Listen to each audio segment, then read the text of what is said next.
Greetings, YouTubers. I want to tell you a story about my brother-in-law. I never had a mother-in-law. She was late when I met my husband.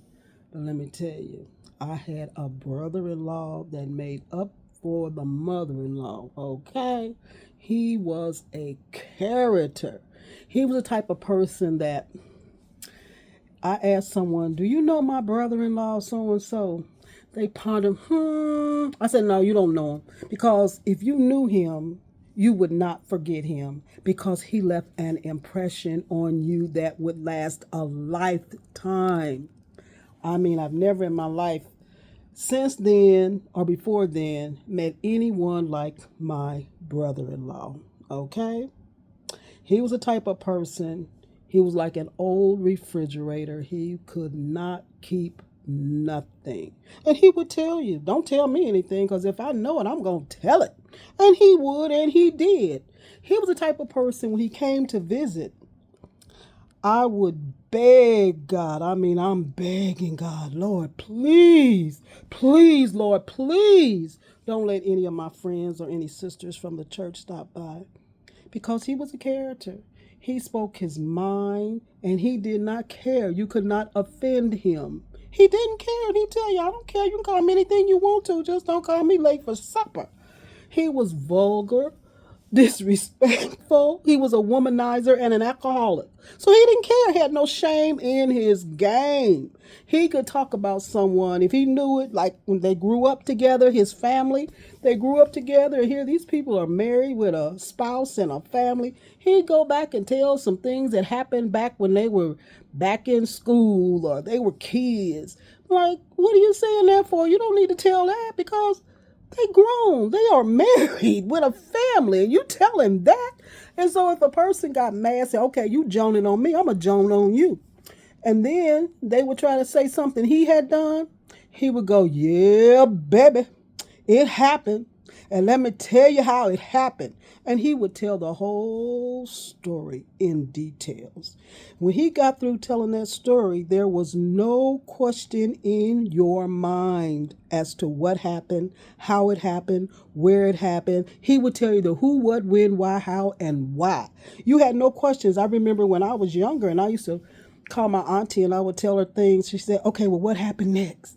And then what happened? And what was this?" And she would be questioning me because she wanted all the details.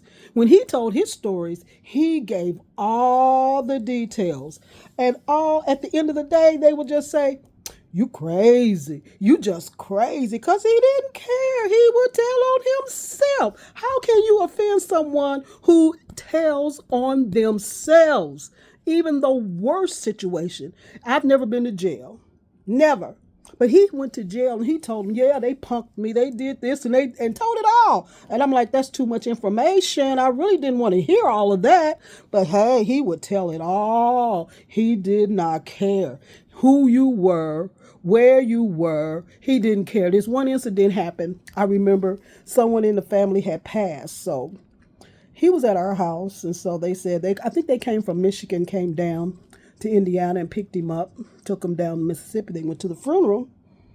And when he came back, lo and behold, somebody knocked at the door, and I got up to go see who was at the door.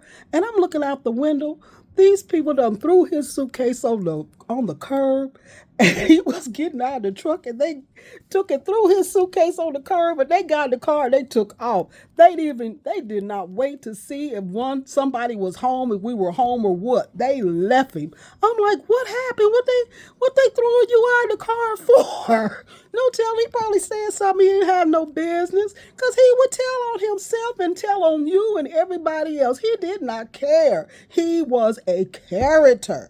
And he was the only person I ever heard say they wanted to go to hell. I'm like, "No, no, brother-in-law, you don't want to go to hell. No, don't say that. Take it back. Take it back. No, no, no, no." He said, "Yeah, baby. I want to go down there with Hitler and all the whores and the liars and et cetera, et cetera." I said, "No, brother-in-law, you really don't want to go there." But he didn't care. Granted, he got his wish, but he did not care. He would tell everything on everyone to anyone that would listen.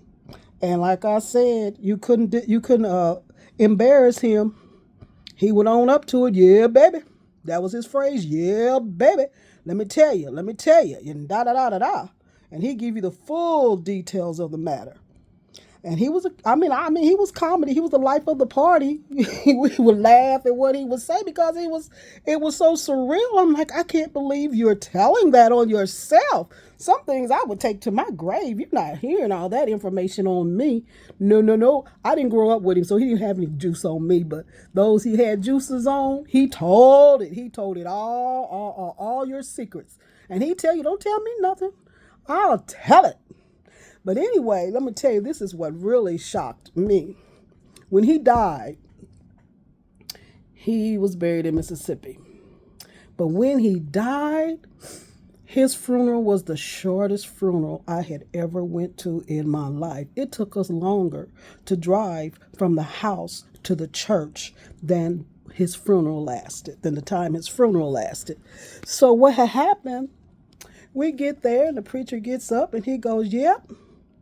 Everybody knew my brother-in-law, and y'all know he was not short for words. He said what was on his mind. He said, now, does anybody have a comment? Anybody want to say anything? Anybody got anything they want to say? Everybody sitting in the church not saying anything. No one got up. No one said anything. He said, okay, you're in the hand of the undertakers. That service probably lasted 5 minutes. We went around and viewed the body, and that was the end of that day. I'm like, what? I've never been to a funeral like that before.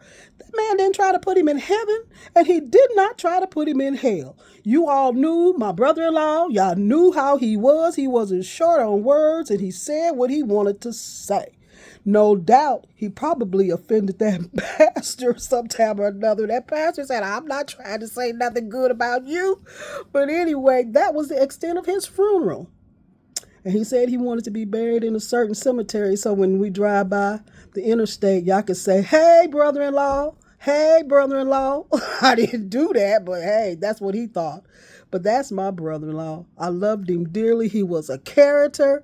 And like I said, I've never, ever seen anyone like him in my life. He was a character, somebody you just couldn't beat down, didn't care, told what was on his mind. He didn't mix no words. He didn't care. Yeah, I did it. Yeah, it happened. Yeah, you did this. You done that. Yeah, yeah, baby. He could say that. Yeah, baby. But anyway, I thought about him, and I just thought I wanted to share some of these words that I thought about him. He was on my mind. So I said, let me tell a little bit about him. Even though he was my brother-in-law, he was a good brother-in-law to me. But some people, they didn't get along too well with him because he talked too much. He would talk, and he would tell. And when they get mad and try to tell it on him, he wouldn't deny it. He'd tell it, yep, that happened. Yeah, baby, that happened. Da da da da da. Give you all the details. All the details. But you all be blessed, and I hope you all have a happy family. Have a blessed day. Bye.